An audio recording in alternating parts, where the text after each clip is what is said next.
Sometimes the greatest act of love is saving someone who was born to destroy you. Beneath the rusted girders of Seattle's University Bridge, where the city's forgotten souls huddle against the November rain, Margaret Chen clutched a stolen newspaper and tried to forget she'd once saved lives instead of scraping for survival. The addiction had taken her nursing license, her home, her daughter's respect, everything except the stubborn instinct to heal that still pulsed in her weathered hands. When she heard the screams echoing from the abandoned pier, every rational thought told her to stay hidden, but something deeper, older than her failures, pulled her toward the sound. Through the fog she saw them, 3 figures in dark robes, driving wooden stakes toward a young man whose impossible beauty seemed to glow even as he bled. Maggie didn't think. She launched herself forward, her body becoming a shield, feeling oak-pierce flesh as she absorbed blows meant for a stranger. As darkness closed in and golden eyes met hers with ancient gratitude, she whispered the words that would change everything. Run. But what she didn't know was that this stranger held the key to a destiny she'd spent 52 years running from, and a love that would challenge everything she believed about monsters and salvation. Before we jump back in, tell us where you're tuning in from, and if this story touches you, make sure you're subscribed because tomorrow I've saved something extra special for you. The stranger didn't run. Instead, those impossible golden eyes widened as Maggie's blood pooled beneath them both on the rain-slicked pier. The wooden stakes protruded from her shoulder, her side, her thigh, wounds that should have been his. Pain radiated through her body in waves, but it was familiar. Everything hurt when you lived rough. This was just more. "You're dying," he said, his voice carrying an accent she couldn't place. British maybe, but older somehow. His pale hands hovered over her wounds, trembling. "Why would you?" "Because someone should." The words came out in a wheeze. Blood filled her mouth with the taste of copper pennies. Always someone should. The hooded figures had vanished into the fog like smoke, their shouts fading into the distance. Probably thought they'd killed them both. Maybe they had. Maggie's vision blurred as rain hammered against her face, each drop feeling heavy as stones. She'd saved people before, hundreds, maybe thousands, during her 15 years as an ER nurse. Overdoses, car accidents, heart attacks. She'd pulled them back from edges they didn't even know they'd crossed. But that was before the pills, before the stealing, before the night she'd shown up to work too high to function and nearly killed a patient instead of saving them. The irony wasn't lost on her that she might die saving someone again. "Listen to me," the stranger said urgently. His hands cupped her face, and she noticed his skin was cold despite the warmth in his touch. "I can help you, but you have to trust me. Do you trust me?" Trust. What a concept. Maggie hadn't trusted anyone in 3 years, not since she'd crawled under this bridge with nothing but shame and a garbage bag of belongings. The other homeless folks kept their distance. She had that look, they said, like she was still falling, still waiting to hit bottom. But something about his eyes. They held the same desperate recognition she saw in her own reflection in puddles, the look of someone who knew what it meant to be lost. "Doesn't matter," she gasped. "Told you to run. Still time." He laughed, a sound caught between wonder and despair. "I haven't run from anything in 200 years. I'm not starting now." 200 years. The words should have sounded insane, but they settled into her mind with strange logic. His unnatural beauty, the way shadows seemed to bend around him, the fact that 3 grown men with weapons had needed to hunt him like an animal, it all clicked into place with a certainty that bypassed rational thought.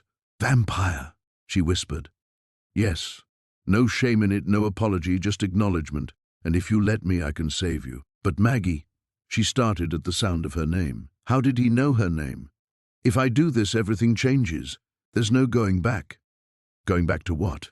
The cardboard shelter that leaked when it rained? The daily search for food that wasn't spoiled? The way her daughter Emma's voice had gone cold and distant the last time they'd spoken 2 Christmases ago? The weight of knowing she'd thrown away everything good in her life chasing pills that promised to make the pain stop? Not much to go back to, she admitted. His expression softened with understanding that cut deeper than pity. There is now. Before she could ask what he meant, he bit down on his own wrist with teeth that were definitely not human. Blood welled up, dark and impossibly rich-smelling. He pressed the wound to her lips. "Drink," he urged. "Please." The first drop hit her tongue like liquid fire. Every instinct screamed at her to pull away, but her body had other ideas. The blood tasted like copper and midnight and something indefinable, like memories of warmth she'd forgotten she'd ever had. Strength flooded back into her limbs. The stakes began to push themselves out of her flesh as her wounds knitted closed with impossible speed. She could feel her bones mending, her torn muscles reweaving themselves. It was like watching 15 years of medical training compressed into 15 seconds of miraculous impossibility. But beneath the physical healing, something else was happening. Images flashed behind her eyes. Not her memories, but older ones. A woman who looked like her grandmother wielding silver weapons. Ancient texts written in languages she'd never learned but somehow understood. And power flowing through bloodlines like rivers underground. The visions ended abruptly as the healing completed itself. Maggie sat up, gasping, her clothes still torn and bloody but her body whole. The stranger, Lucian, she knew his name now though she couldn't say how, watched her with cautious hope. "What did you do to me?" she demanded. "I bound us," he said simply. "Soul to soul. You saved my life, so I saved yours. But the blood bond, it's permanent. You'll live as long as I do. Longer, maybe. How long is that? Forever, if we're lucky." Maggie stared at him. This beautiful, impossible creature who'd just upended her entire existence with one bite. She should have been terrified. Instead, for the first time in years, she felt truly alive. The rain had stopped, but the night air still carried the scent of wet concrete and something else, something metallic and strange that Maggie realized was the lingering trace of Lucian's blood in her mouth. She touched her lips reflexively, the memory of that impossible warmth making her fingers tremble. "I should go," she said, though the words felt hollow. Go where? Back to her cardboard shelter, back to the routine of survival that had consumed her for 3 years. Lucian stood gracefully, offering his hand. Where? The simple question hung between them like a challenge. Maggie looked down at her torn clothes, still stained with blood that should have been proof of her death. But underneath the fabric, her skin was unmarked. Perfect. She felt stronger than she had in years, stronger than she'd felt even before the pills. "I have a place," she said finally, ignoring his outstretched hand and pushing herself to her feet. The movement was effortless in a way that made her stomach clench with unease. Under the bridge, his golden eyes darkened. "That's not a place. That's hiding." "It's what I have." The defensive edge in her voice surprised them both.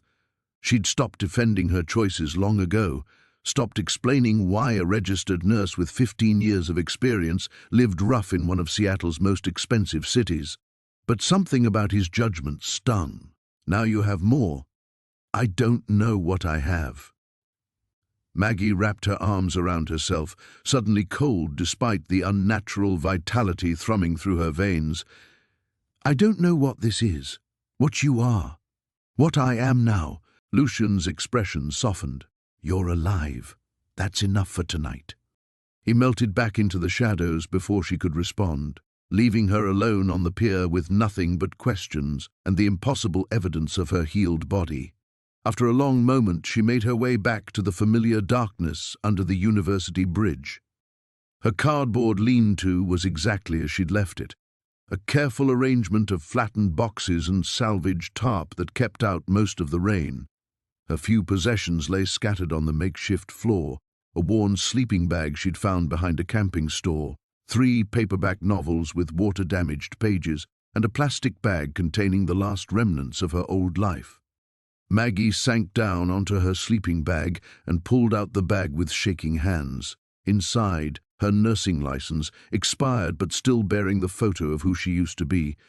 A prescription bottle, empty for 6 months now, with Dr. Patricia Williams printed in faded letters, and a phone, ancient by modern standards but functional, containing exactly 3 contacts. Emma, her daughter, who worked as a social worker in Portland and hadn't returned Maggie's last 4 calls. Jake from the methadone clinic, who'd given up trying to get her into treatment after she'd missed her 6th appointment, and Dr. Sarah Kim, her former supervisor at Seattle General, who'd been the only one to visit during those first terrible weeks after Maggie lost her job. The routine was always the same. Wake up around dawn when the traffic noise became unbearable. Walk to the public restroom at the nearby park. Use the sink to wash as best she could with hand soap and paper towels. Check the dumpsters behind the grocery store for anything edible. Spend the afternoon at the library, where she could sit somewhere warm and dry while pretending to read. But it wasn't really about the books. The library had computers, and on Tuesdays, Maggie would look up medical journals. She'd read about new treatments, emerging research, breakthrough surgeries. She'd memorized drug protocols she'd never use again and studied diagnostic criteria for conditions she'd never treat. It was torture and comfort wrapped into one, a way to keep the part of her brain that had once saved lives from completely shutting down. Evenings were for walking. Miles of Seattle streets, past the apartment building where she used to live, past the hospital where she'd worked, past the pharmacy where everything had started to fall apart. She told herself it was exercise, but really it was penance, a daily reminder of everything she'd lost and everyone she'd failed. The other bridge dwellers left her alone, mostly. Word had gotten around that she'd been a nurse, so sometimes people came to her with cuts or infections. She helped when she could with the basic first aid supplies she'd managed to accumulate, but it always felt like offering a band-aid for a severed artery. Too little, too late. Maggie pulled out her phone and stared at Emma's contact information. 26 years old now, living her own life, building her own career, probably better off without a mother who'd chosen pills over everything that mattered. The phone had 17% battery left. Enough for 1 call, maybe 2 if she kept them short. Her thumb hovered over Emma's name the way it did every night. The longing to hear her daughter's voice was a physical ache, but so was the knowledge that every conversation ended the same way, with disappointment thick enough to choke on. For the first time in months, though, she almost pressed call, because tonight felt different. Tonight she felt different. Instead, she set the phone aside and touched her lips again, tasting the lingering echo of impossible things. Maggie was still staring at her phone when she heard the footsteps. Not the usual shuffle of someone heading to their own makeshift shelter, or the careful tread of someone trying not to wake the bridge community. These were purposeful, deliberate, and they were coming straight toward her lean-to. She grabbed the small knife she kept hidden in her sleeping bag, a pitiful defense, but better than nothing, and peered through a gap in the cardboard. 3 figures approached through the pre-dawn darkness, their faces hidden by deep hoods. Something about their silent coordination made her blood run cold. The same hooded figures from the pier. "She's here," one of them said in a voice like gravel. "I can smell the blood bond on her." Blood bond. The words hit Maggie like a physical blow. Whatever Lucian had done to save her, it had marked her somehow, made her a target.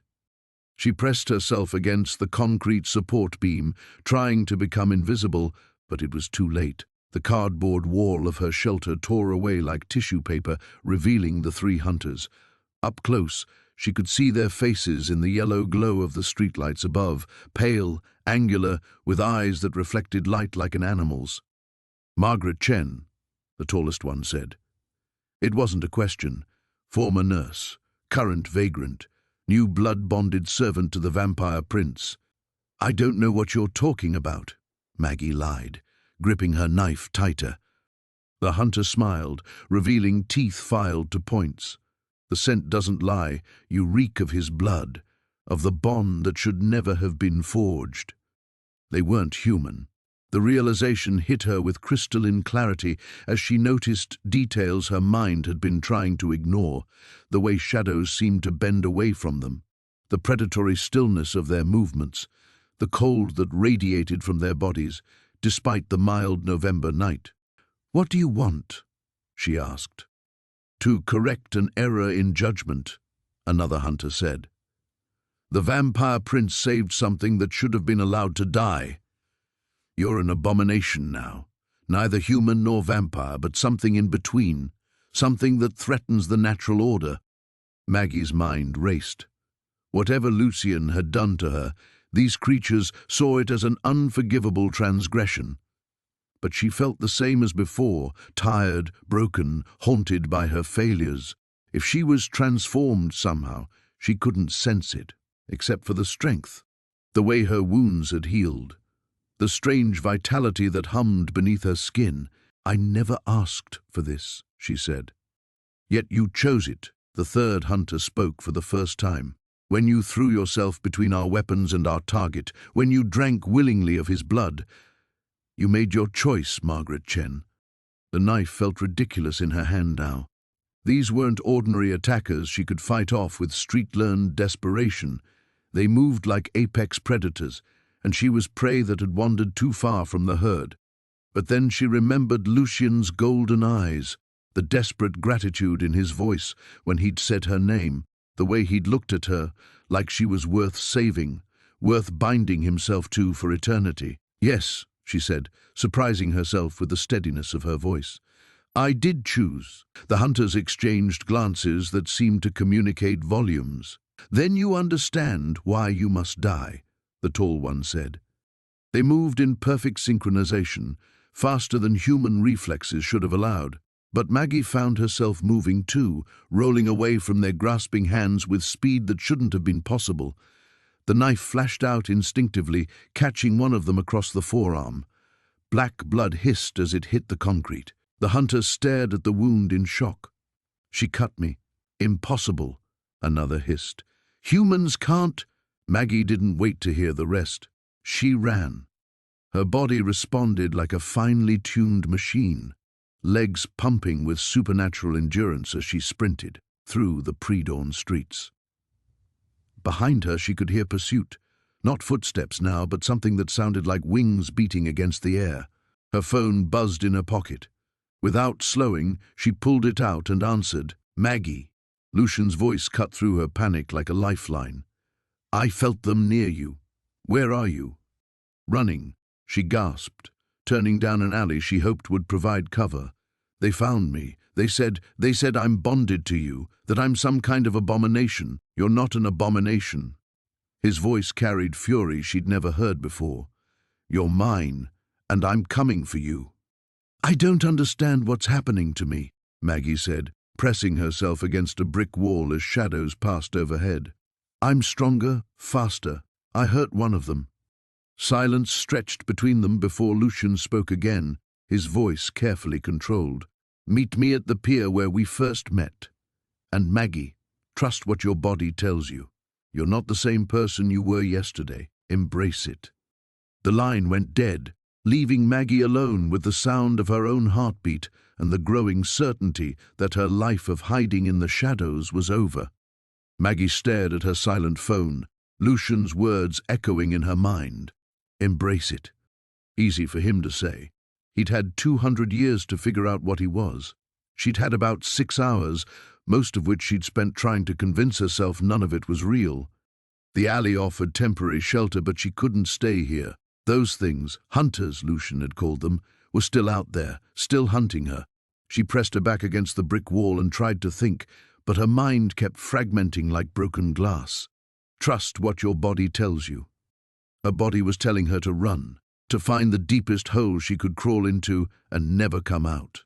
The same instinct that had kept her alive on the streets for 3 years, the one that said survival meant staying invisible, staying small, staying forgotten.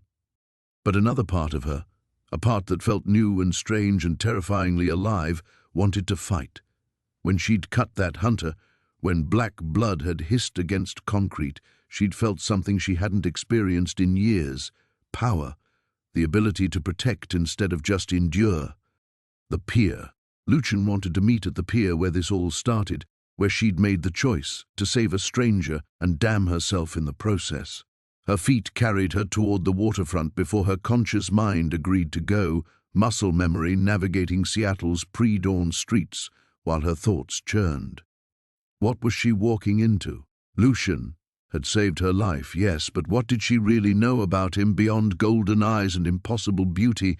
He was a vampire, the son of a king, according to those hunters. And now she was, what? His servant? His responsibility? His mistake? "You're mine," he'd said. The possessiveness in those words should have terrified her, but instead they'd sent warmth spiraling through her chest. When was the last time anyone had claimed her? Emma certainly hadn't. Their last conversation had been Emma carefully explaining why she couldn't have a relationship with someone who refused to get clean. Dr. Kim had written her off after the third relapse. Even the other bridge dwellers kept their distance. She was nobody's, had been nobody's for years. The pier came into view, empty except for seagulls picking through scattered garbage.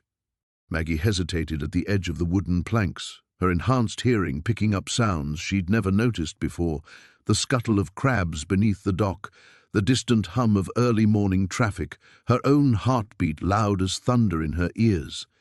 This was where everything changed, where Margaret Chen, failed nurse and professional disappointment, had somehow become something else, something that scared ancient hunters enough to kill her for it. But standing here now, she felt the weight of what she was considering. Meeting Lucian meant accepting this new reality, accepting that her life of careful invisibility was over. It meant trusting a creature she'd known for less than a day with decisions that would shape whatever eternity looked like. It meant giving up the one thing she'd clung to through 3 years of homelessness, the possibility that someday she could go back, that she could get clean for real this time, find work, rebuild her relationship with Emma, become someone worth loving again. "There's no going back," Lucian had warned her. And he'd been right. Even if she ran now, those hunters would find her. She was marked by whatever bond connected her to him, changed in ways she was only beginning to understand. Her phone buzzed with a text message. Emma's name on the screen made her heart stutter. "Mom? Tried calling you last night, but it went straight to voicemail. I know we haven't talked in a while, but I've been thinking about you. Call me when you get this." Maggie stared at the words until they blurred. Emma had been thinking about her daughter, who'd written her off as hopeless, who'd stopped returning calls and birthday texts, had reached out. Yesterday she would have called back immediately, desperate to hear forgiveness in Emma's voice, willing to promise anything for another chance. Today she had to consider whether calling back would put Emma in danger. The wooden planks creaked behind her. She turned to find Lucian approaching through the morning mist, his pale skin almost luminescent in the grey light. He moved with predatory grace, but his golden eyes held only concern. "You came," he said, and she heard relief beneath the simple words. "Did I have a choice?" He stopped a few feet away, giving her space she hadn't expected. "There's always a choice, Maggie, even now." "Is there?" She held up her phone, showing him Emma's message. "Because it seems like choosing you means choosing to put everyone I care about at risk." His expression darkened as he read the text. "The hunters won't target your human connections unless you give them reason to. And what would be reason enough?" The pause before he answered told her everything she needed to know. "Maggie," she backed toward the edge of the pier, suddenly desperate for distance. "I can't do this. Whatever this is between us, whatever you think I am now, I can't be responsible for bringing that darkness into Emma's life." "You think walking away protects her?" Lucian's voice carried an edge that made Maggie's enhanced senses prickle. "You think you can go back to hiding under bridges while 3 hunter clans mark you for death?" "I think I can disappear." But even as she said it, Maggie knew how hollow it sounded. She'd been good at disappearing, from responsibilities, from Emma's disappointed calls, from the life she'd built and destroyed. But this felt different. The bond humming beneath her skin felt like a beacon she couldn't switch off. "Look at me, Maggie." His golden eyes captured hers, and she saw something that made her breath catch. Not just concern or supernatural beauty, but raw fear. "The hunters who found you tonight, they're from the Shadowmere clan. Trackers. Once they've marked you, there's nowhere on this earth you can hide." The certainty in his voice settled like ice in her stomach. "Then I'm dead anyway. Not if you come with me."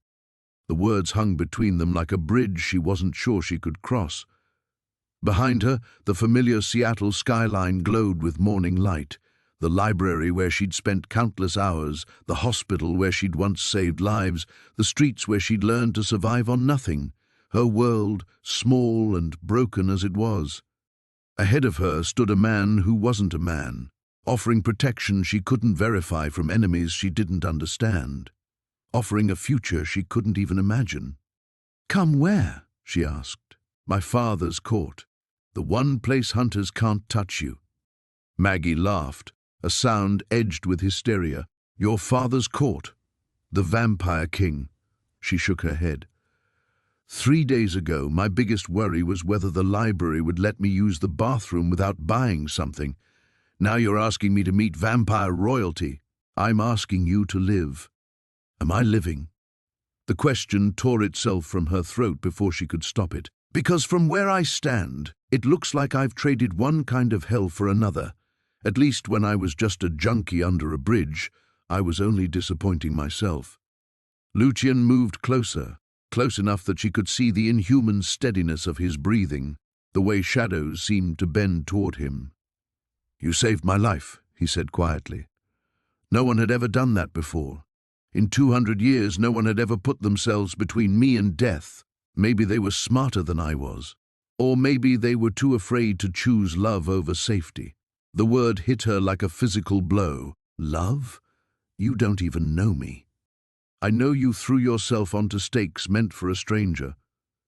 I know you've been trying to die slowly for 3 years because you think you deserve it. I know you look at your phone every night and want to call your daughter but don't, because you think you'll only hurt her more." His eyes held hers, relentless. "I know you, Margaret Chen, better than you think." Tears burned her throat. When had anyone seen her so clearly? Even Emma, who loved her, had only seen the addiction, the failures, the endless cycle of promises and relapses.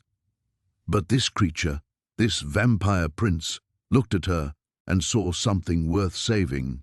"The bond between us," she said slowly. "What does it mean? What am I to you now?" "Everything." The simple word carried weight that made her knees weak.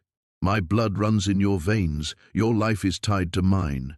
If the hunters kill you, they wound me. If they kill me—" He didn't finish the sentence. "I die too.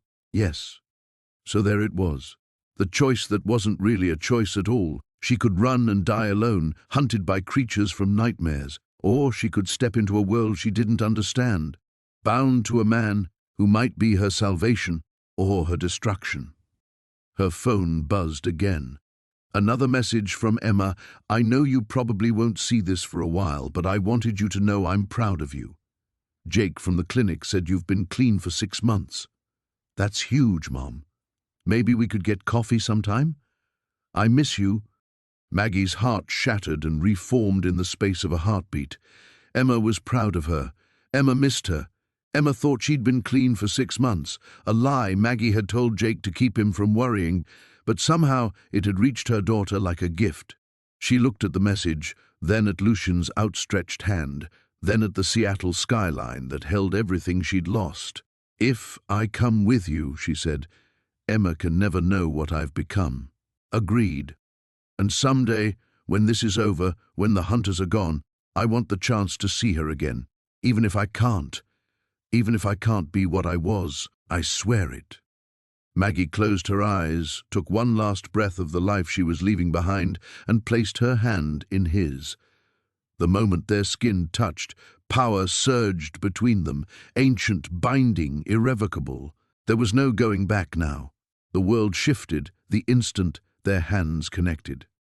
Power coursed through Maggie's veins like molten gold, and suddenly she could feel Lucian, his heartbeat syncing with hers, his emotions bleeding through some invisible channel between them.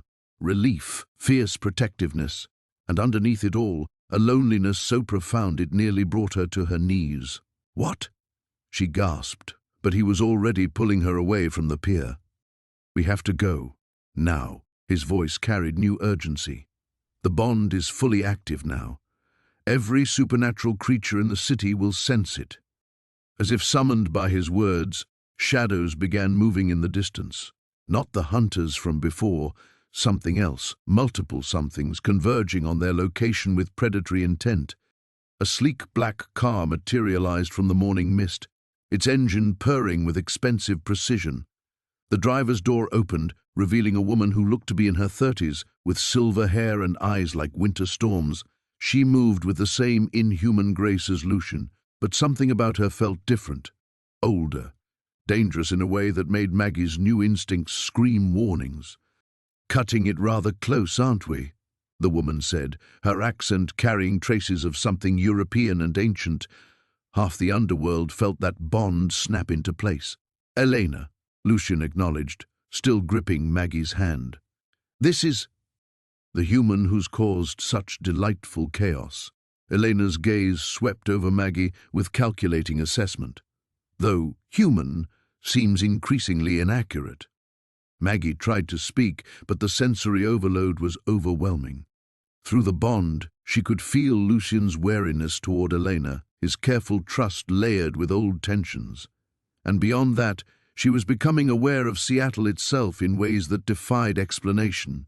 She could sense the hunters moving through the city like cold spots of malevolence, could feel other presences, some curious, some hostile, all drawn by whatever signal she and Lucian were broadcasting. "Get in," Elena commanded, but her tone wasn't unkind. "Unless you'd prefer to meet the Bloodmere clan's assassins. I hear they're particularly creative with newcomers." Maggie hesitated. Lucian she'd chosen, somehow, in that moment of impossible decision. But climbing into a car with another vampire felt like falling down a rabbit hole with no bottom. "Elena is my father's emissary," Lucian said quietly, reading her fear through their connection, "and one of the few allies we have." "We." The casual use of the plural sent something warm and terrifying through Maggie's chest. When had she become part of a "we" again? They climbed into the car's plush interior, and Elena pulled away from the pier with deliberate calm. The vehicle itself felt different from anything Maggie had ever been in. The windows were tinted almost black, and she caught glimpses of symbols carved into the leather upholstery that seemed to shimmer when she wasn't looking directly at them. "Protection sigils," Elena explained, catching her stare in the rearview mirror. "Useful when transporting individuals who've just painted targets on their backs." "How big a target?" Maggie asked, finding her voice. Elena's laugh held no humor.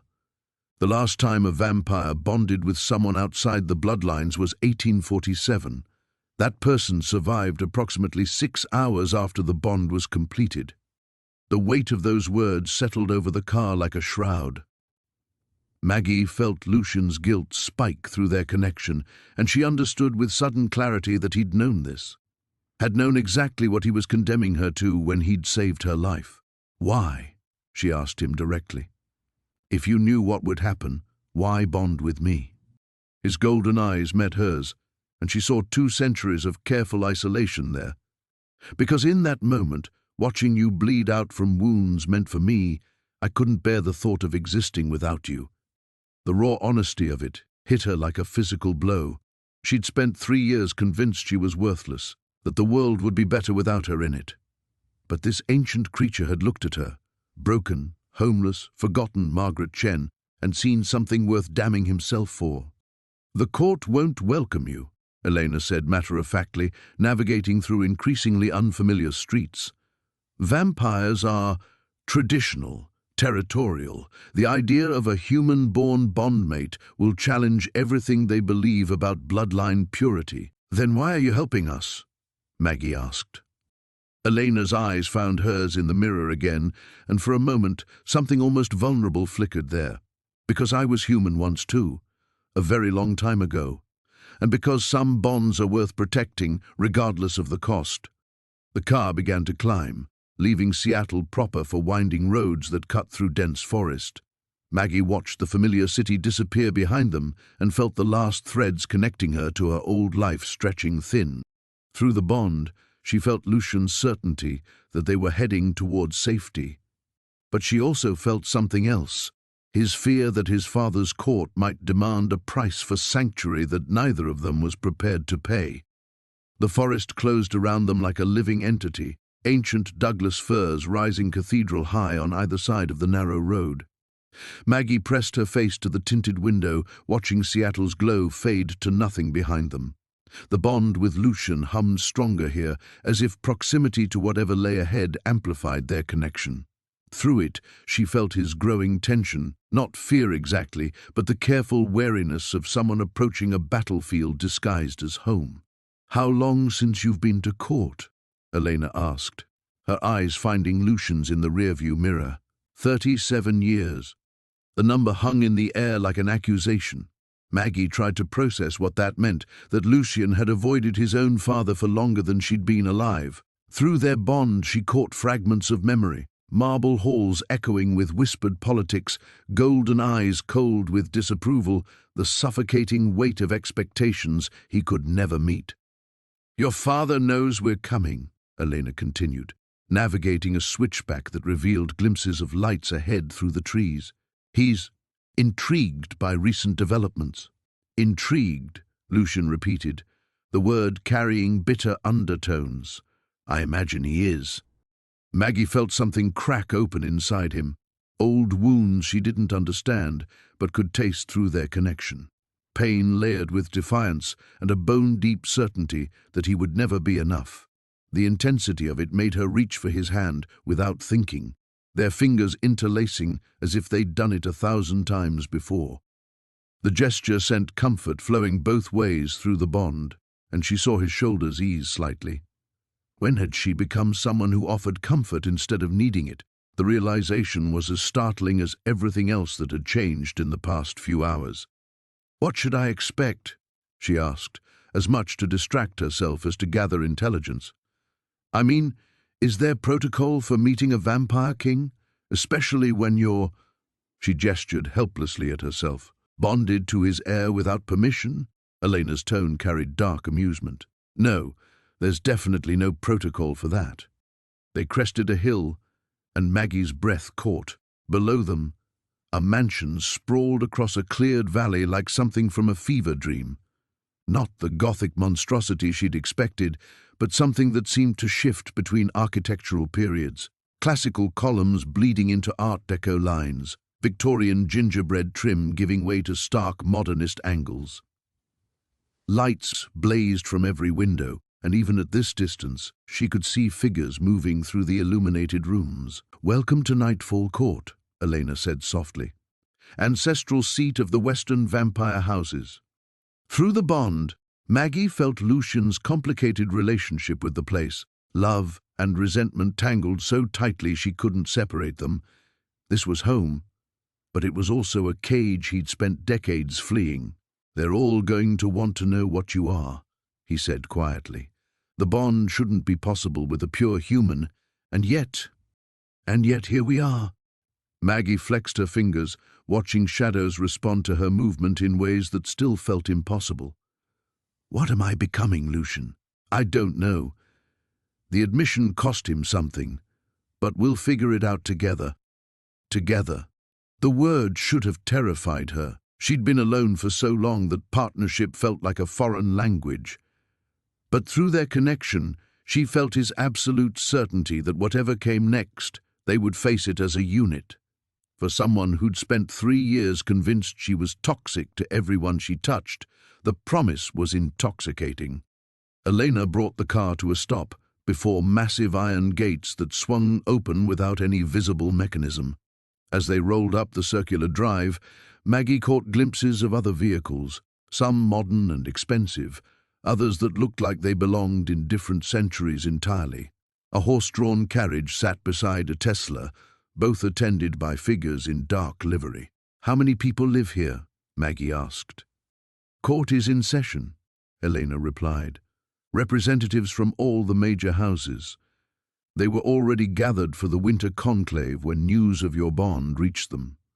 Perfect. Not only was she about to meet Lucian's father, but apparently she'd be doing it in front of an audience of vampire nobility.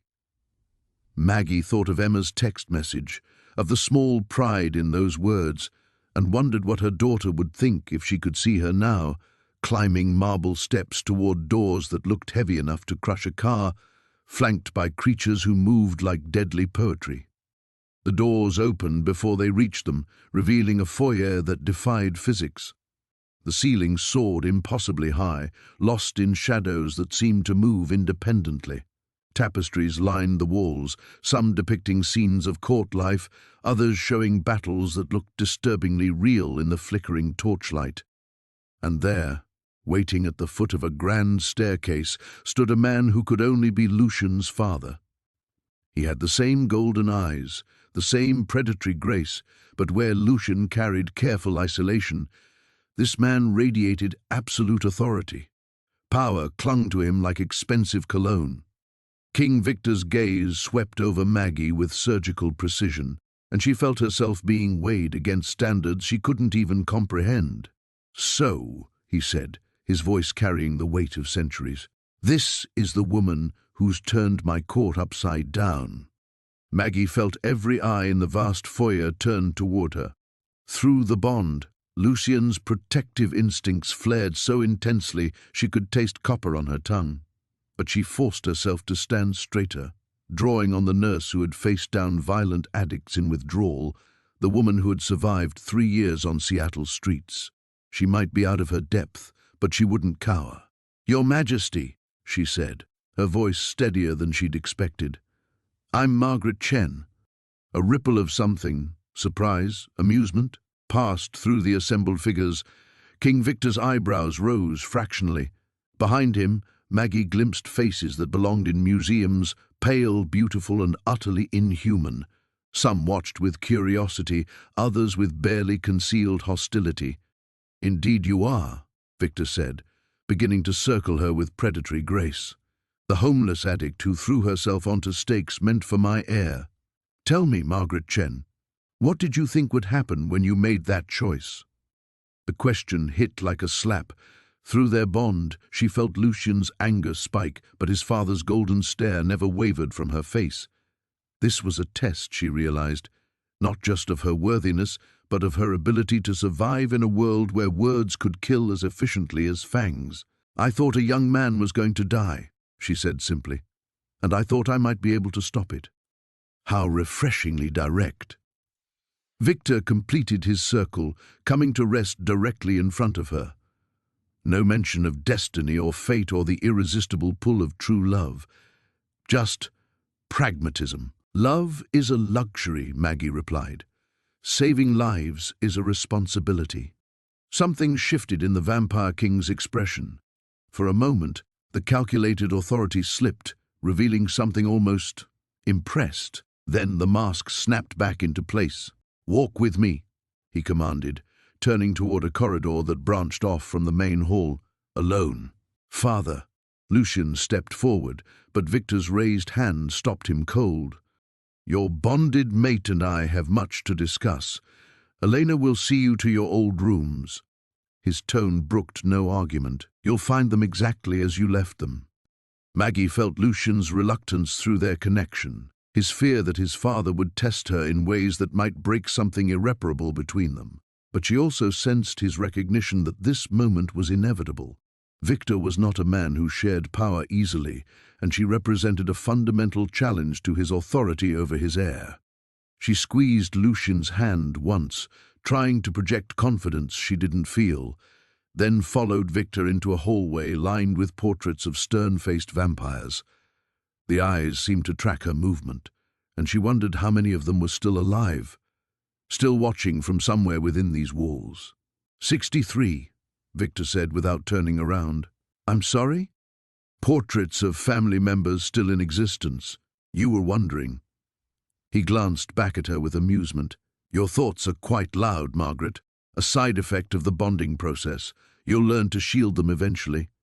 They walked in silence past rooms that defied architectural logic, a library that seemed to stretch for miles, a ballroom where couples waltzed to music she couldn't identify, a conservatory filled with plants that definitely didn't grow in Washington state.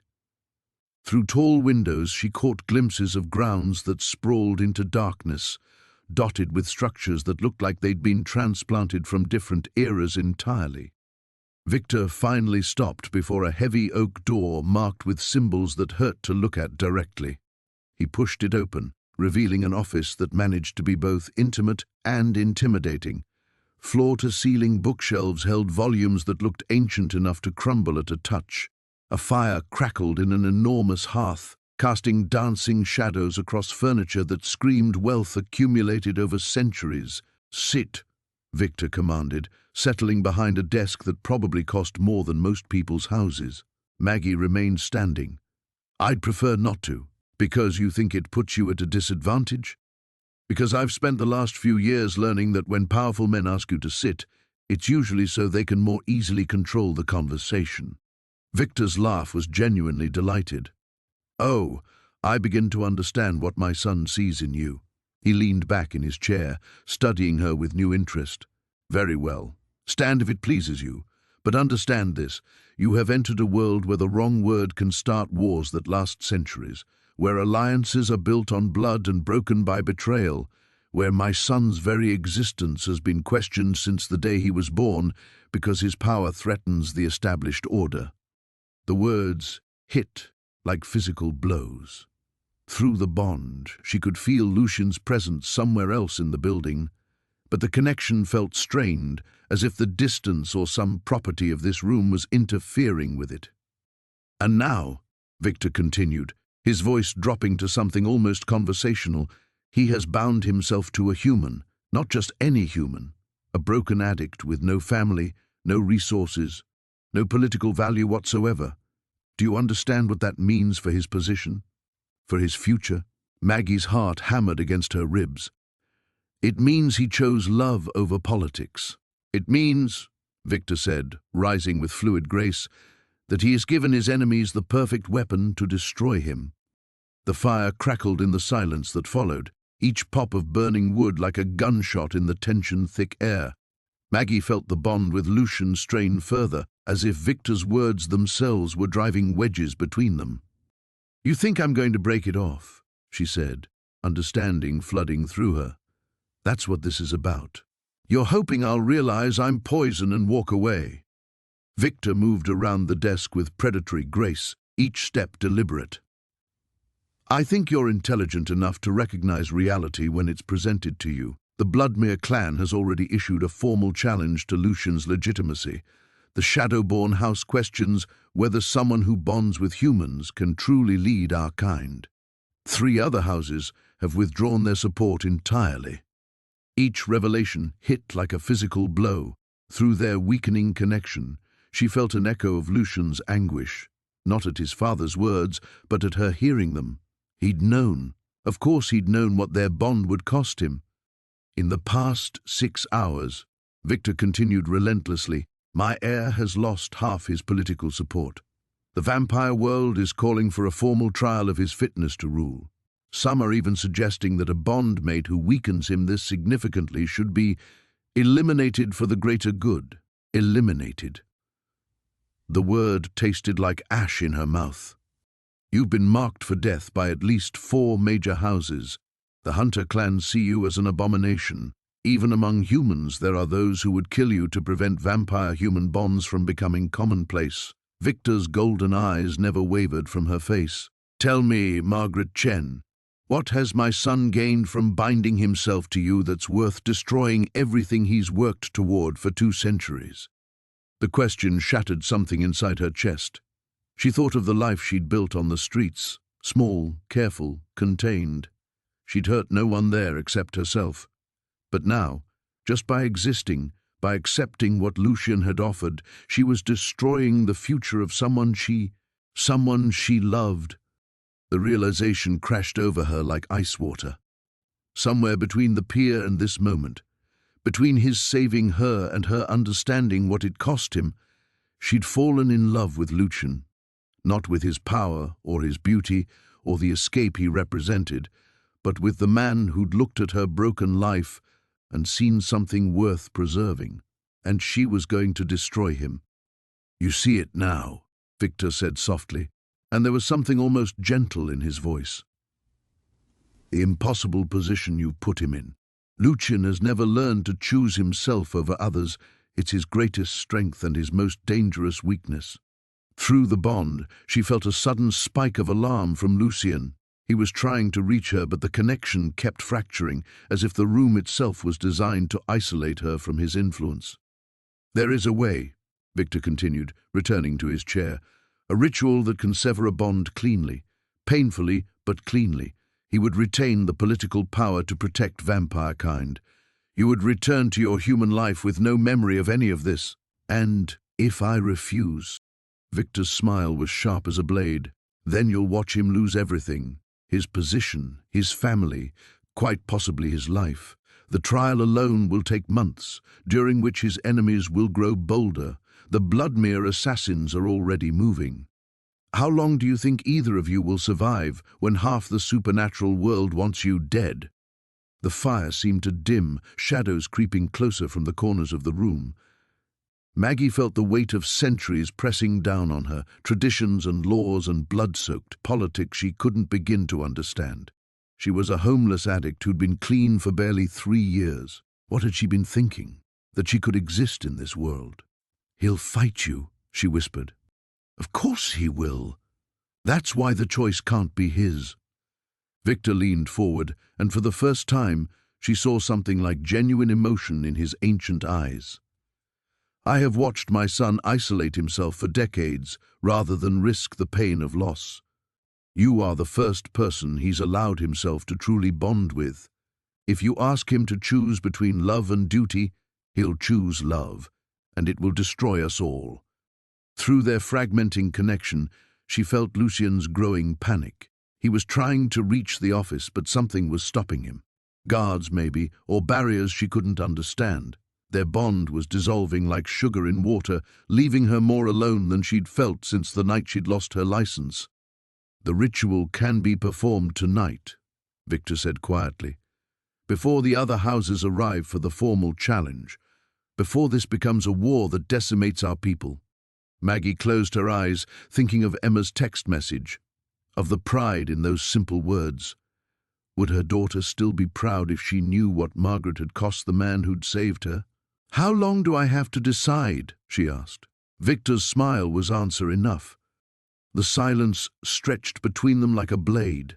Victor's smile held centuries of patient cruelty, and Maggie realized with crystalline clarity that he'd already decided for her.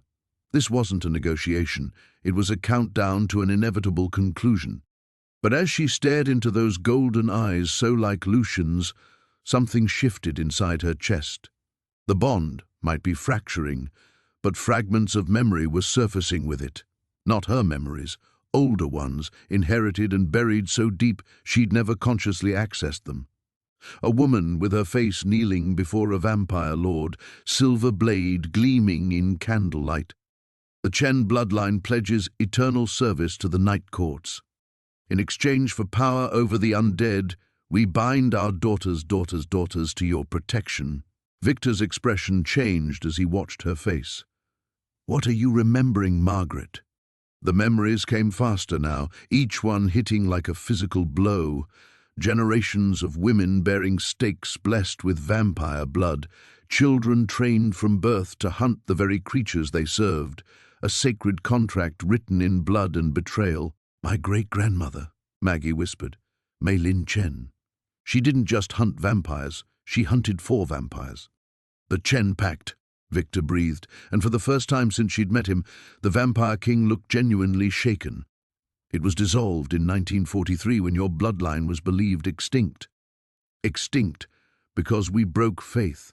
The knowledge flowed through her like ice water, carried on bond fragments that tasted of ancient shame. Mei Lin fell in love with a vampire from a rival house. When the night courts ordered his death, she helped him escape instead. The entire bloodline was marked for execution. Victor rose slowly, his calculated composure cracking. "That's impossible.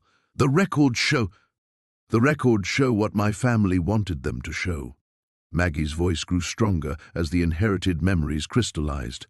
Mei Lin's daughter survived, married a human, changed their names, spent 3 generations running from a debt they could never repay.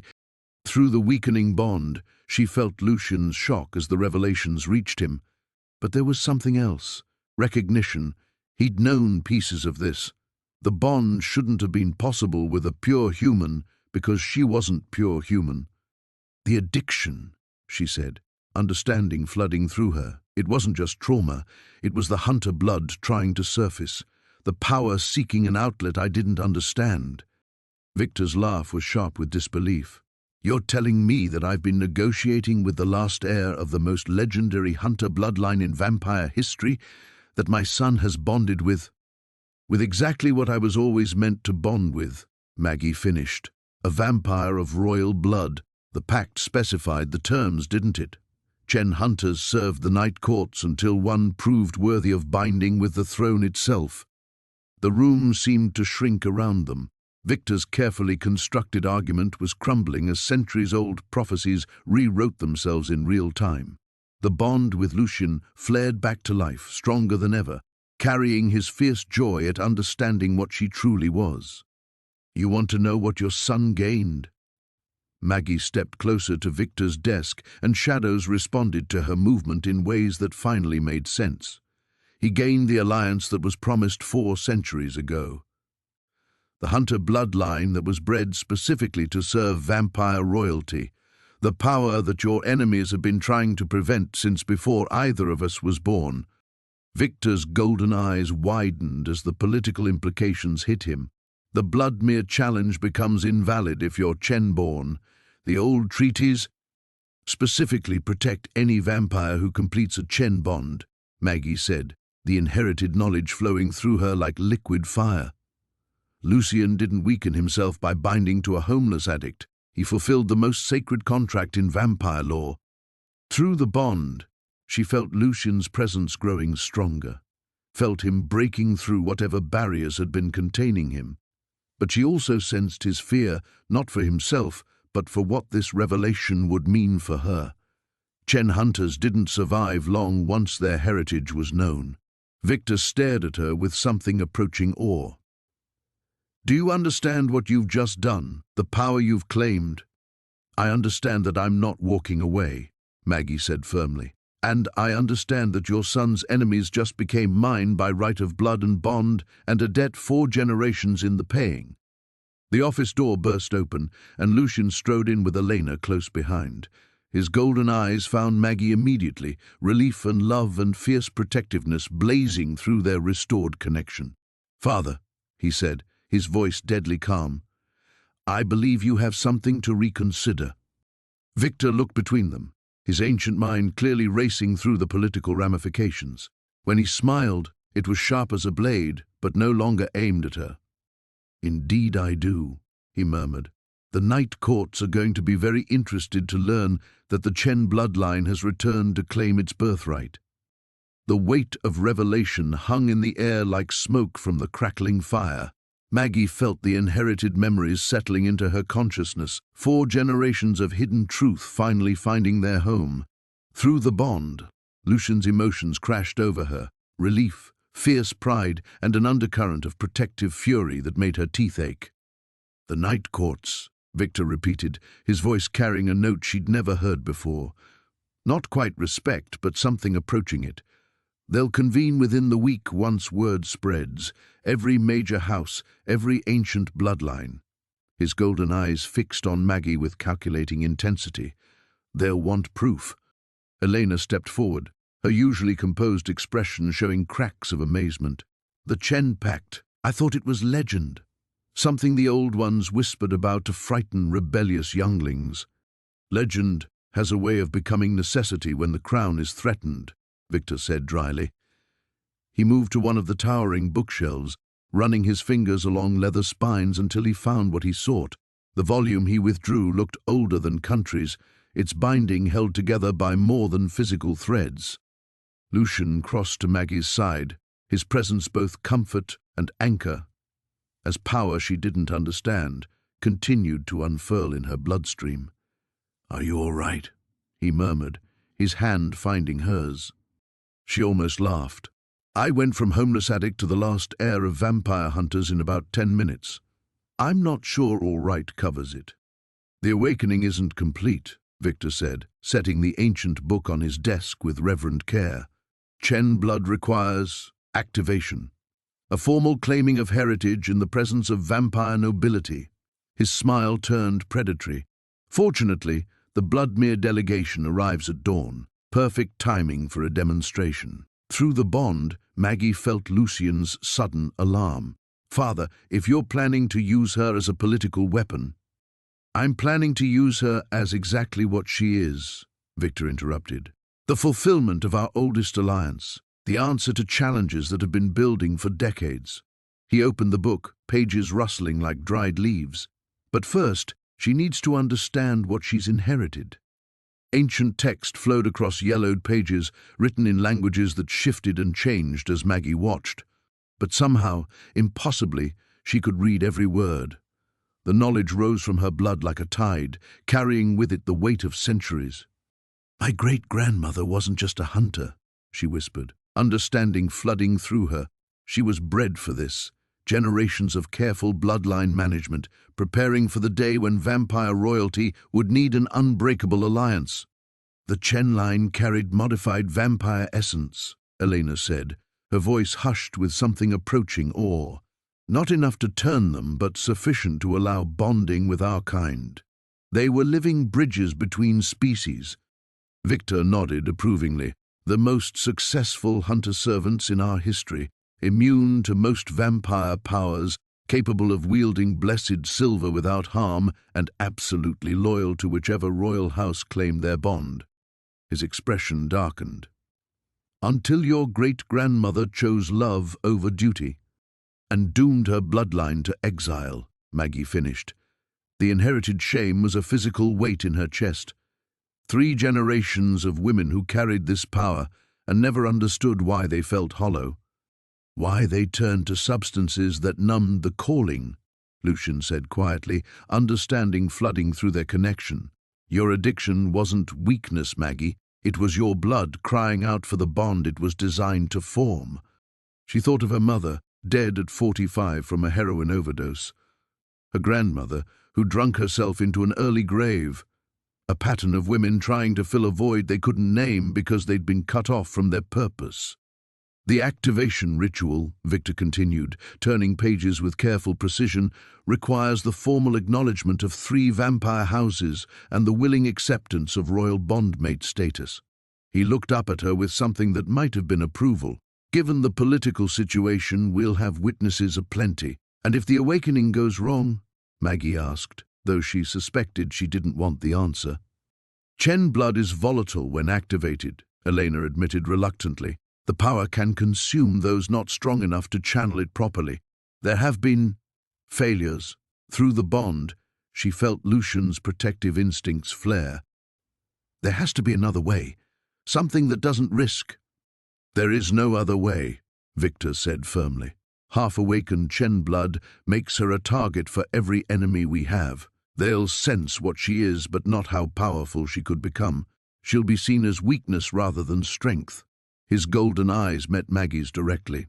"The choice is complete the heritage or spend whatever life remains to you running from those who would use your incomplete power against us."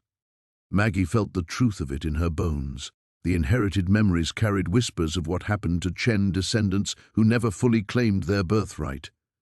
Short, brutal lives ended by those who feared even their diminished abilities. "When?" she asked. Victor's smile was sharp with anticipation. "Dawn, when our enemies arrive expecting to find Lucien weakened by an inappropriate bond." He closed the ancient book with satisfying finality. "Instead, they'll discover that the Night Courts have gained their most powerful alliance in 4 centuries. The word dawn echoed in the silence like a death knell. Maggie felt the weight of commitment settle into her bones, not just to the ritual, but to everything it represented.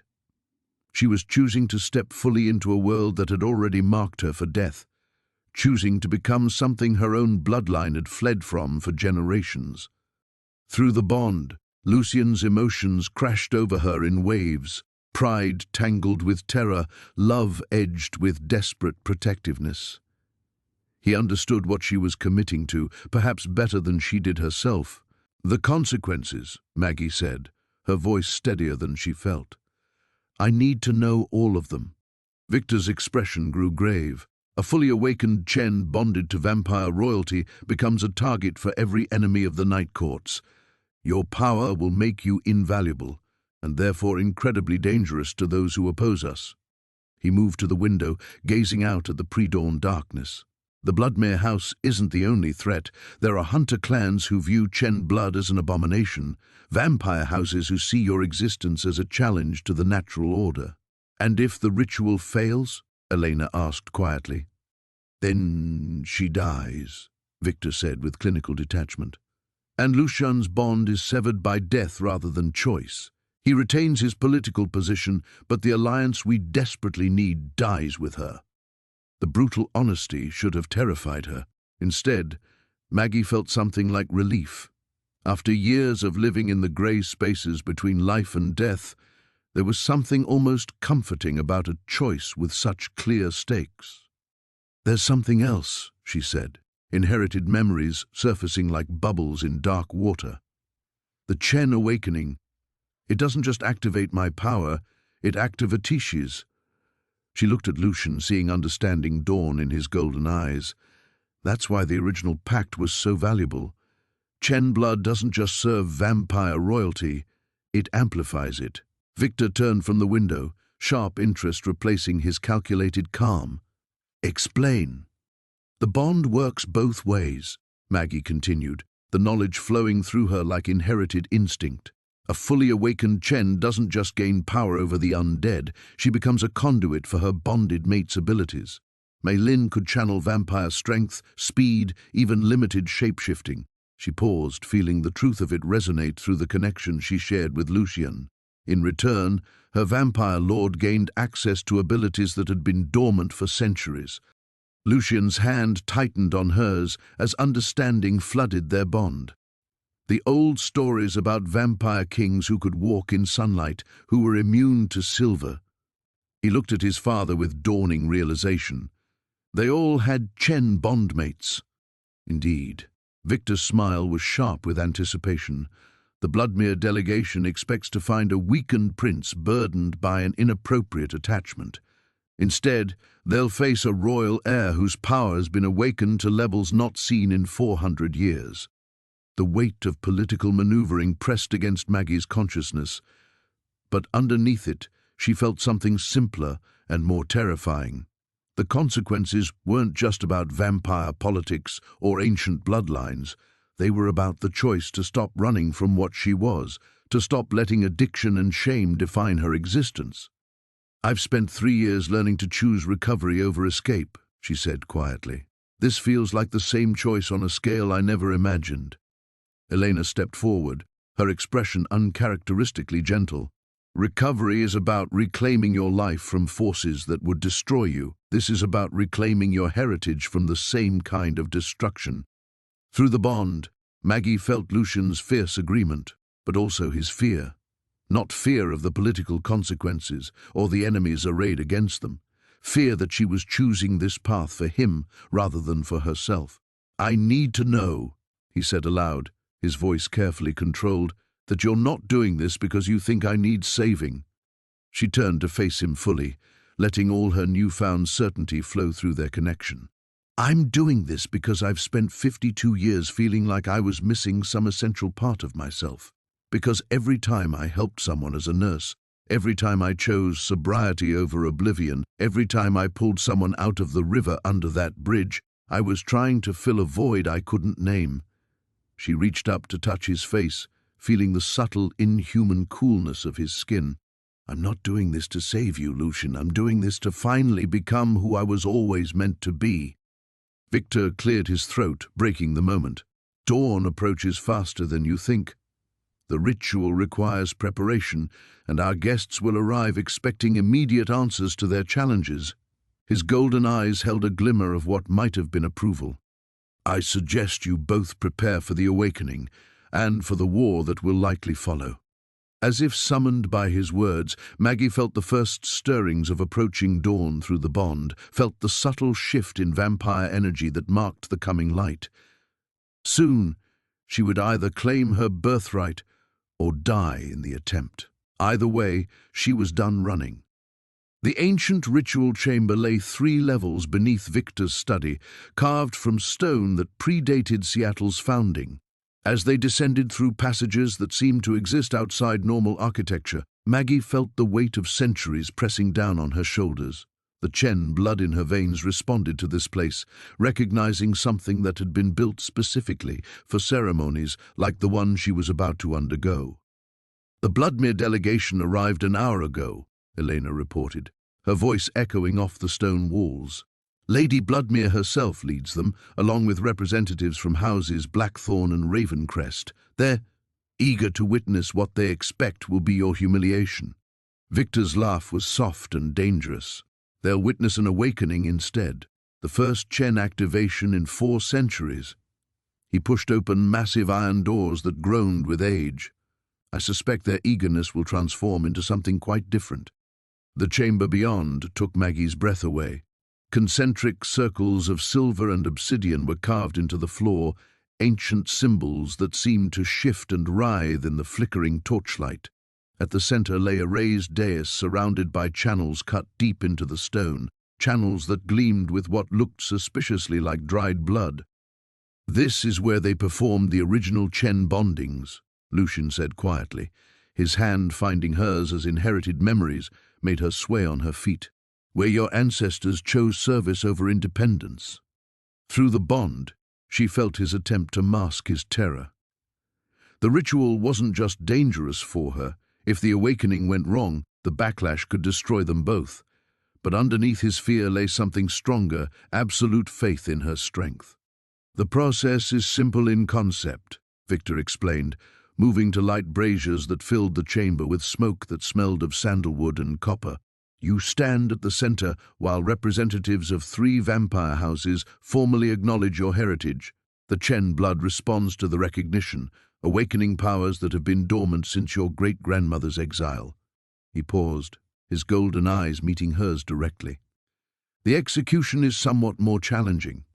Elena began placing artifacts around the circle's perimeter, silver chalices, ancient blades, items that radiated power in ways that made Maggie's teeth ache. "The awakening draws on vampire essence from your bonded mate. The more powerful he is, the more dangerous the process becomes. Royal blood carries particular risks." "What kind of risks?" Maggie asked, though the inherited memories were already whispering answers she didn't want to hear. "The power can consume you," Victor said with clinical detachment. "Chen blood was designed to channel vampire abilities, but there are limits. Push beyond them, and the heritage burns out its vessel." He gestured to symbols carved into the chamber walls, names and dates that spoke of failed awakenings throughout history. The successful ones become legends. The failures become cautionary tales. Lucian's grip on her hand tightened. "There's still time to choose differently. Political marriage alliances, tactical retreats." "Running," Maggie interrupted, surprised by the steel in her own voice. "You're describing running." The Chen blood in her veins seemed to stir with approval. "I've been running for 52 years, from responsibility, from pain, from the emptiness I couldn't understand. I'm done." Through the bond, she felt his fierce pride mixed with helpless terror. But there was something else, a recognition that she'd already made this choice weeks ago when she'd thrown herself between wooden stakes and the stranger bleeding in the rain. Everything since had been preparation for this moment. Footsteps echoed from the passageway above as their guests descended to witness what they expected would be Lucian's political destruction. Victor's smile turned predatory as the sound grew closer. "Remember," he said quietly, "they'll try to disrupt the ceremony, challenge your heritage, question your worthiness, anything to prevent the awakening from succeeding." His golden eyes gleamed with anticipation. "The ritual requires their acknowledgement, but not their approval. Make them recognize what you are, willing or not." Lady Bloodmere entered first, tall, pale, and radiating the kind of dangerous beauty that came with centuries of vampire evolution. Behind her came the other house representatives, their faces showing carefully controlled disdain as they took in the prepared ritual space. "Victor!" Lady Bloodmere said, her voice carrying aristocratic contempt. "Surely you don't expect us to participate in this farce. The girl is human, broken. Her presence here is an insult to—" She stopped mid-sentence as Maggie stepped into the circle's center, and Chen blood responded to proximity with vampire nobility. Power crackled through the air like lightning, ancient symbols flaring to life as her heritage recognized its purpose. "I am Margaret Chen," she said, her voice carrying harmonics that shouldn't have been possible from human vocal cords. "Daughter of Sarah Chen, granddaughter of Ming Chen, great-granddaughter of Mei Lin, who broke the pact." The inherited memories flowed through her words, giving them weight that pressed against vampire consciousness like a physical force. "I claim my blood right. I claim my heritage.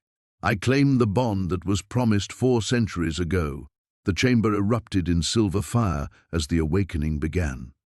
The silver fire that erupted from the ritual circle wasn't metaphorical. It was raw power made visible, crackling through the air with the intensity of contained lightning.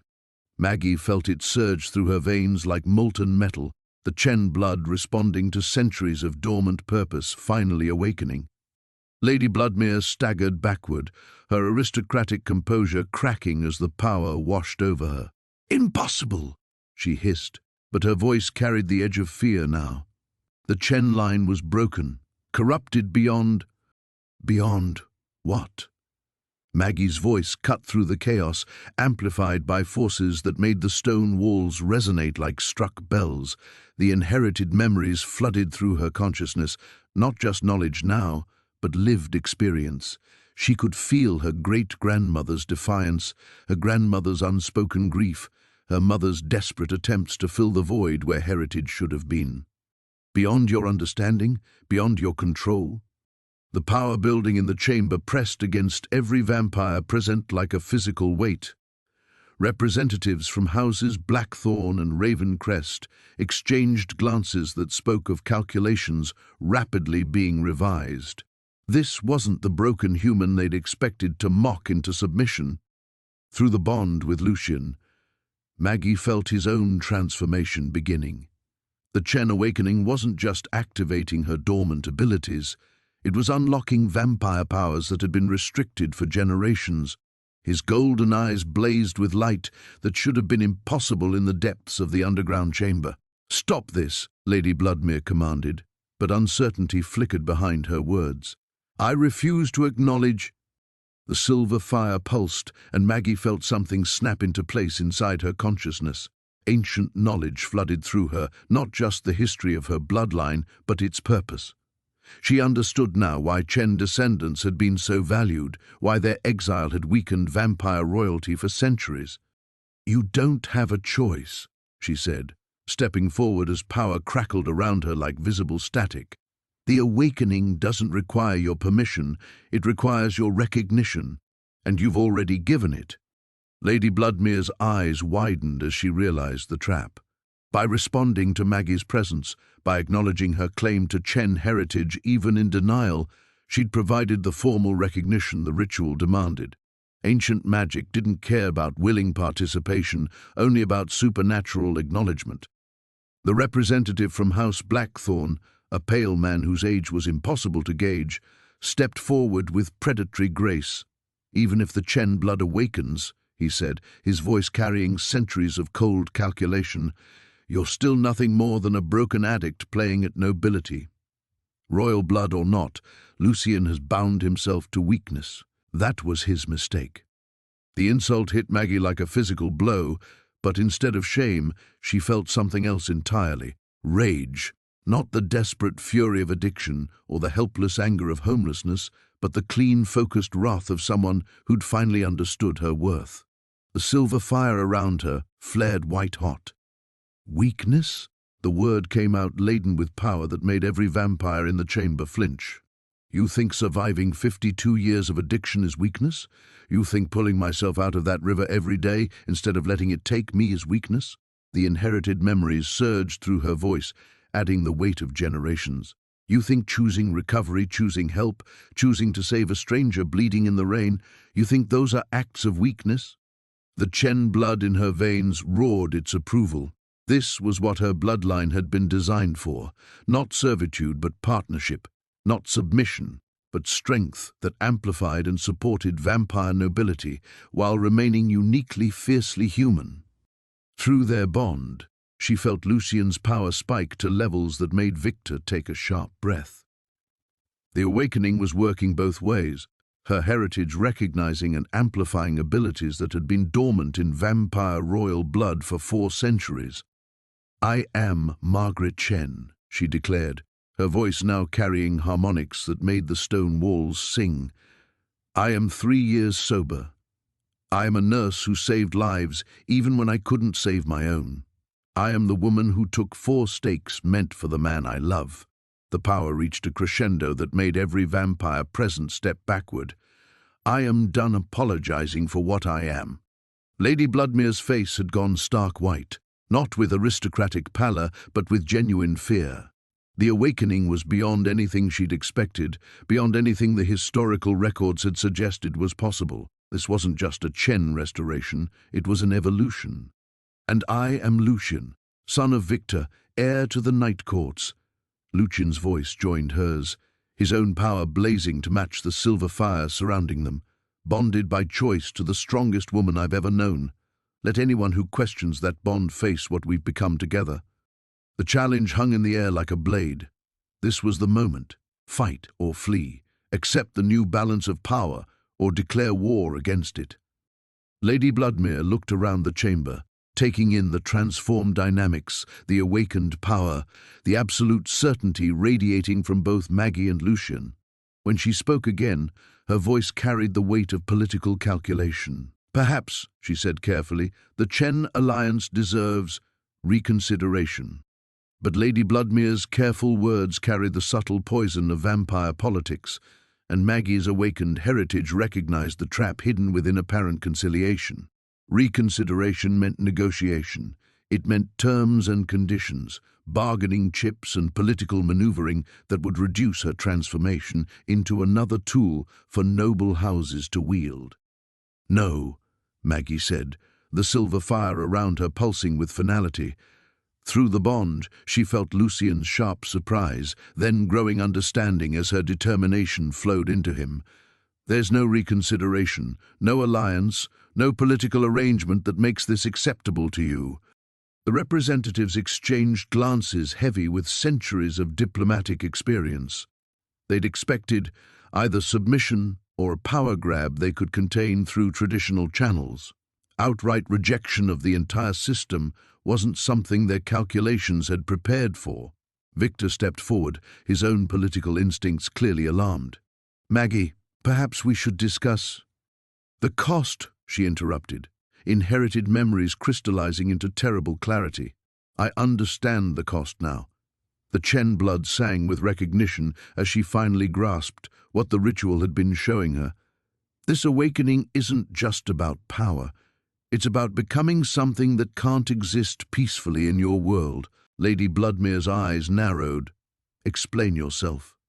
Maggie felt the truth settle into her bones like lead. A fully awakened Chen bonded to vampire royalty becomes a threat to the entire power structure. That's why my great-grandmother broke the pact, not from betrayal, from understanding. The silver fire dimmed as certainty replaced rage. Every other Chen accepted limitation, agreed to be channeled, controlled, directed by vampire nobility. But the awakening shows us what we really are. Through their connection, she felt Lucien's growing dread as he followed her reasoning. The transformation wasn't just changing her, it was revealing truths that vampire politics couldn't accommodate. "We become equals," Maggie continued, her voice steady despite the enormity of what she was realizing. "Not servants or allies or political tools, equals in power, equals in authority. And that threatens the foundation of everything your society is built on." The House Blackthorn representative laughed, but the sound carried nervous edges. "You're hardly equal to—" His words died as Maggie's awakened heritage flared again, this time not in anger but in demonstration. Silver fire danced between her fingers with casual ease, responding to thought rather than emotion. Through the bond, Lucian's own power answered, vampiric abilities amplified beyond anything the noble houses had seen in living memory. The historical records were edited, she said with inherited certainty. Mylene didn't just break the pact because she fell in love with a human. She broke it because she realized the Chen bloodline was being deliberately weakened, kept from full awakening, to maintain vampire supremacy. The silver fire spread to encompass both her and Lucian, power shared rather than channeled. A true Chen vampire bond creates partnership, and partnership threatens hierarchy. Victor's face had gone carefully neutral, the expression of a king realizing his political calculations needed fundamental revision. And your solution is? Maggie looked around the chamber, taking in centuries of vampire history carved into stone walls, breathing air thick with the weight of tradition and ancient power structures. Then she looked at Lucian, feeling his love and terror and fierce pride flowing through their bond. "We leave," she said simply. The silence that followed was deafening. Lady Bloodmere actually took a step backward, as if the words carried physical force. "Leave?" Victor's voice was dangerously quiet. "The awakening comes with inherited knowledge," Maggie explained, her heart breaking even as her certainty grew. "Other places, other communities, vampires who walked away from the court system centuries ago, they're still out there." She felt Lucian's shock through the bond, followed immediately by understanding. "We can have this power, this partnership, but not here. Not within a structure that sees equality as existential threat." Lucian's hand found hers, his touch warm with shared determination despite the supernatural coolness of his skin. "You're asking me to abandon my inheritance, my family, everything I've ever known. I'm asking you to choose," Maggie said softly. "The same choice I made when I got sober, the same choice I made when I threw myself between you and those stakes." The silver fire around them pulsed with gentle certainty. "I'm asking you to choose love over duty, partnership over power, unknown freedom over familiar chains." Through their bond, she felt the exact moment he made his decision, not through words or gesture, but through the sudden, fierce joy that flooded their connection. "The night courts have stood for 8 centuries, Lady Bloodmere said, her voice sharp with threatened authority. "You cannot simply walk away from—" "Watch us," Lucian said quietly, his golden eyes blazing with inherited royal power amplified beyond traditional limits. "Watch us choose each other over everything you represent." The victory was theirs. But victory, Maggie realized, meant giving up the world they'd fought so hard to find their place in. The sacrifice demanded by love was everything else. The silence that followed their declaration stretched like a held breath in the depths of the ceremonial chamber, surrounded by 8 centuries of vampire tradition carved into stone. Maggie felt the weight of what they'd just chosen settling over them like a shroud. Lady Bloodmere's face had transformed from aristocratic disdain to something approaching awe, not admiration, but the stunned recognition of witnessing something unprecedented. "You would truly abandon the night courts, walk away from power that vampire nobility has sought for generations?" "We're not abandoning power," Maggie said, the silver fire around them beginning to fade as the awakening completed its work. "We're choosing how to use it." She could feel the Chen heritage settling into her bones, no longer the overwhelming flood of transformation, but a steady presence that felt like coming home to a house she'd never known existed. Victor stepped forward, his golden eyes, so similar to Lucian's, reflecting centuries of political calculation warring with what might have been paternal concern. "Son, you understand what this means? Exile from the court system, no protection, no resources, no chains," Lucian finished, his voice carrying absolute certainty. Through their bond, Maggie felt his grief for the family he was leaving, tempered by relief so profound it took her breath away.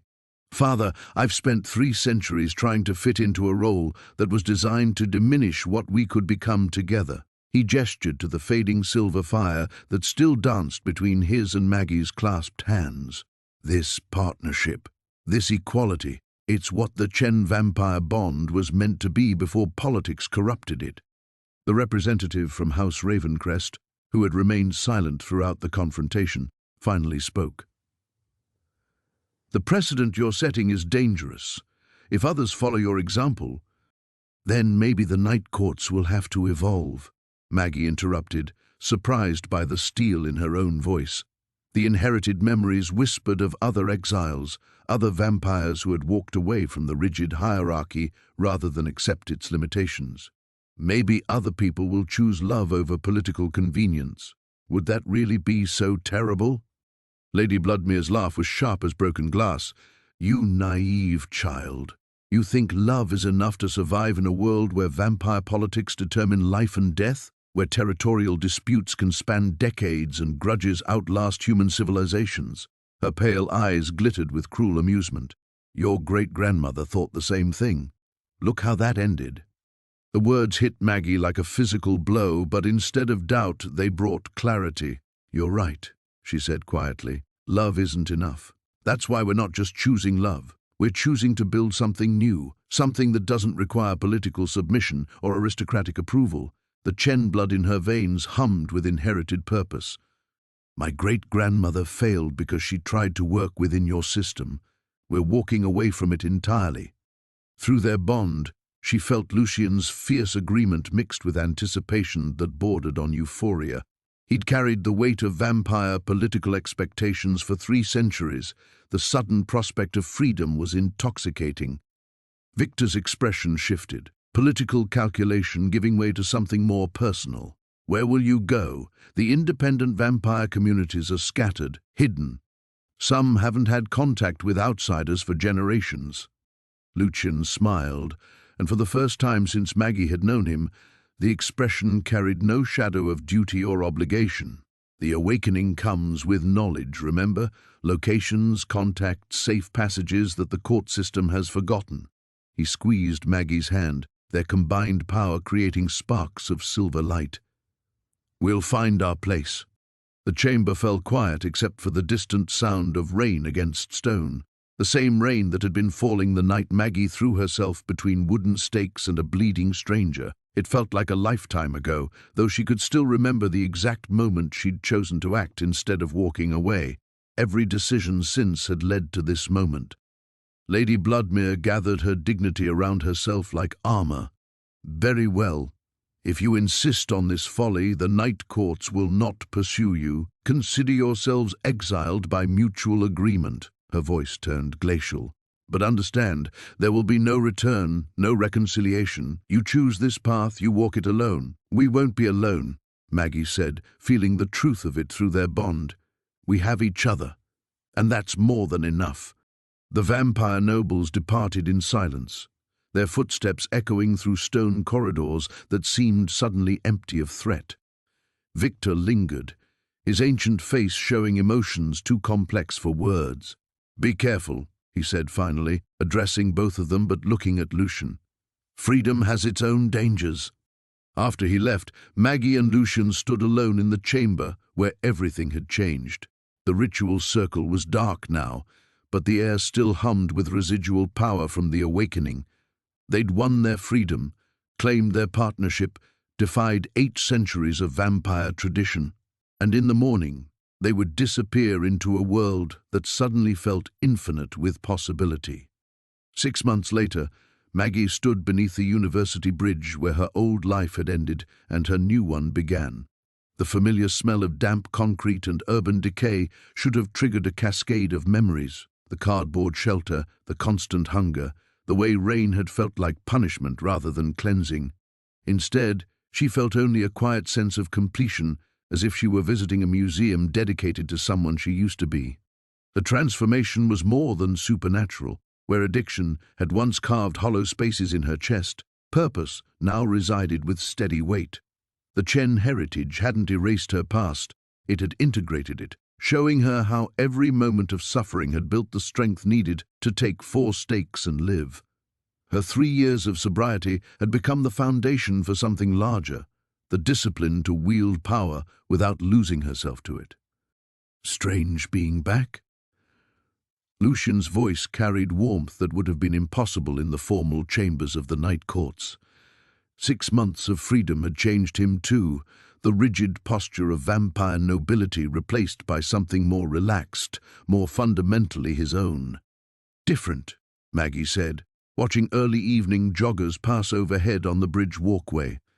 None of them glanced down to see the woman who had once lived in their shadows. "I keep expecting to feel shame or grief, but mostly I'm just grateful." They'd found sanctuary with a community of exiled vampires in the remote mountains of British Columbia, refugees from various court systems who had built something unprecedented, a society based on chosen family rather than inherited hierarchy. Maggie's awakened abilities had made her invaluable as a healer and mediator, while Lucian's royal blood, freed from political expectations, had developed in directions that surprised them both. "The shelter called," she said, pulling an envelope from her jacket pocket. The final paperwork came through. 3 months ago, they'd established the Chen Blackwood Foundation, a carefully anonymous organization dedicated to addiction recovery programs. The name honored both her heritage and the life they were building together, though the shelter staff would never know their primary benefactor had once slept in their emergency beds. Lucian smiled, understanding the significance without explanation. Their bond had deepened beyond the magical connection forged in desperation. They'd become partners in the truest sense, each amplifying the other's strengths while honoring their differences. "Your grandmother would be proud," he said, referring not to the human woman who had raised Maggie, but to Mylin Chen, whose inherited memories had become a source of guidance rather than burden. Maggie nodded, feeling the truth of it through the ancestral knowledge that now felt like having access to a vast library of experience. Mylin hadn't been a traitor to her bloodline. She'd been a pioneer, the first to understand that true partnership required mutual sacrifice. The night courts had painted her exile as abandonment, but the reality was more complex. She'd chosen love and paid the price gladly. "Do you ever miss it?" Maggie asked, watching Lucian's face in the gathering twilight. "The power, the certainty of having your place defined by centuries of tradition?" His laugh was soft, carrying no trace of the bitter humor she remembered from their early days together. "I miss Victor sometimes, but missing someone isn't the same as regretting the choice that created distance." He turned to face her fully, golden eyes bright with contentment that needed no amplification from supernatural abilities. "Besides, I have more power now than I ever did in the courts.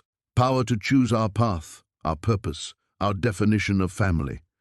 The word family carried weight that would have terrified her 6 months ago.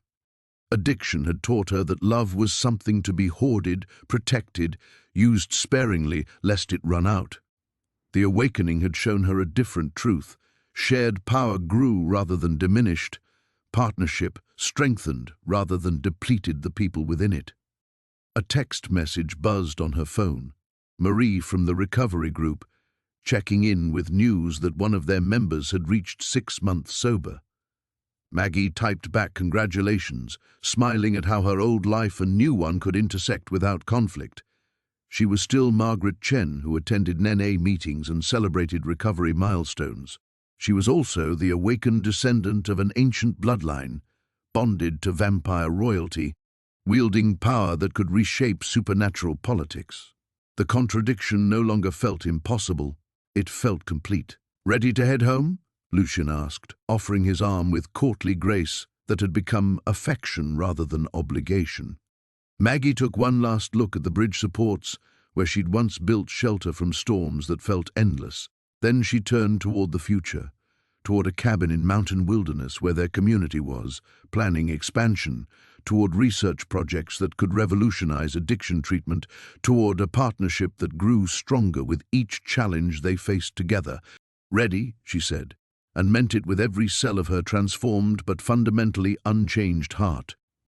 They walked hand in hand through the awakening Seattle evening, past the coffee shops and bookstores that had formed the backdrop of 1,000 small recoveries. The city looked different now, not because Maggie's enhanced senses picked up details she'd missed as a human, but because she was seeing it through eyes that belonged to someone who had chosen her own ending, rather than accepting the one circumstance had written for her. The flight back to British Columbia wouldn't leave until midnight, giving them hours to wander through a landscape of memory and possibility. They stopped at Pike Place Market, where the vendors were closing up for the day, and the crowds had thinned to couples sharing late dinners and tourists hunting for last-minute souvenirs. The mundane beauty of it, flower sellers counting their till, street musicians packing up instruments, the smell of fresh bread from a bakery preparing for tomorrow, felt like a gift. "I used to come here sometimes," Maggie said, watching a vendor arrange unsold tulips into bundles for discount sale, before everything fell apart. Back when I was still nursing, still believed I was one of the people who had her life figured out. She laughed softly. I thought homeless people were fundamentally different from me, that addiction was a moral failure rather than a medical condition. Lucian squeezed her hand, not offering platitudes, but simply acknowledging the weight of the revelation. 3 centuries of existence had taught him that wisdom usually came wrapped in humility, often delivered through circumstances that stripped away everything you thought you knew about yourself. "The community wants to establish a clinic," he said, as they found a bench overlooking Elliott Bay. "Something specifically designed for people transitioning out of homelessness. Dr. Reeves thinks your combination of medical training and lived experience could revolutionize treatment protocols." Dr. Sarah Reeves was another exile, a vampire physician who had left the European courts 2 centuries ago rather than submit to restrictions on treating humans. Their mountain community had become a haven for supernatural individuals who refused to accept that power required cruelty or that strength demanded dominance over others. Maggie felt the familiar flutter of excitement that came with new challenges. The clinic would be their first major public project, a way of channeling the awakened Chen abilities toward healing on a scale that individual intervention couldn't match. "We'll need human staff too. People who understand that recovery isn't a straight line and dignity isn't contingent on sobriety." "Already handled," Lucian said, pulling out his phone to show her a list of applications. "Word is getting out, quietly, about what we're building. The kind of healthcare providers who got into medicine to help people rather than generate profit." His smile carried anticipation that had become characteristic over the months. The joy of someone who had discovered that abdicated thrones could be replaced by chosen purpose. The sun was setting over the bay, painting the water in shades of gold that reminded Maggie of Lucian's eyes during moments of deep contentment. 6 months ago, she had been prepared to die protecting a stranger. Tonight, she was planning a future that honored both the woman who had made that choice and the transformed being she had become. Her phone buzzed again, this time a group text from the mountain community. Someone had successfully negotiated a treaty with the local pack of werewolves, establishing territorial boundaries based on mutual respect rather than supernatural politics. Another message announced that the solar array was finally operational, making them completely energy independent. A third shared photos from a birthday celebration for the youngest member of their chosen family, a half-vampire child whose parents had fled the night courts to ensure their daughter could grow up free from the rigid caste expectations that had shaped their own lives. This was what victory looked like, Maggie realized, not the dramatic confrontation in ancient chambers or the supernatural awakening of dormant bloodlines, but this, text messages about solar panels and birthday cake, plans for clinics that would serve people the established systems had written off as hopeless, love that expressed itself through daily choices rather than grand gestures. "No regrets?" Lucian asked, reading her expression with the intuition that had developed alongside their deepening bond. Maggie considered the question seriously, letting her mind travel back through the journey that had brought them here. The desperation of early addiction, the grinding humiliation of homelessness, the moment she had chosen to act rather than walk away from violence. The pain of transformation, the terror of awakening to power she didn't understand, the heartbreak of watching Lucian choose love over everything he had been raised to value. None. she said finally, meaning it with the bone-deep certainty that had carried her through recovery and into whatever lay ahead. I regret the pain it caused, for Victor, for the people who got hurt along the way. But the choices themselves? The path we walked to get here? She turned to face him fully, seeing her own contentment reflected in golden eyes that had learned to hold joy without guilt. This was always where we were supposed to end up. We just had to become people brave enough to claim it. Above them, the first stars were appearing in the darkening sky, and somewhere in the distance, their true family was waiting to welcome them home.